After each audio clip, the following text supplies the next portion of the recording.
В една болнична стая лежали двама тежко болни. Единият бил до прозореца, другия до вратата. Човекът до вратата всеки ден се оплаква от живота.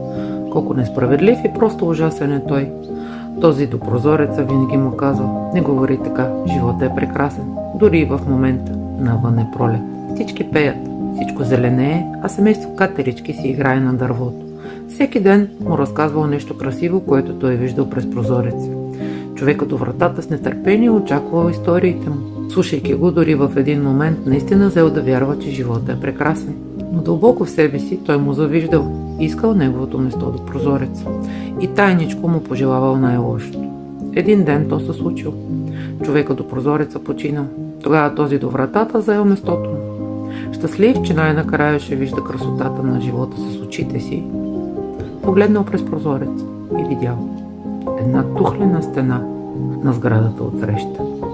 Да често хората искат да бъдат на нечие место, мислейки си, че това е достатъчно да бъдат по-щастливи. И когато са там, те разбират, че отново виждат същата реалност. И не са по-щастливи, защото виждат само това, което носят в себе си.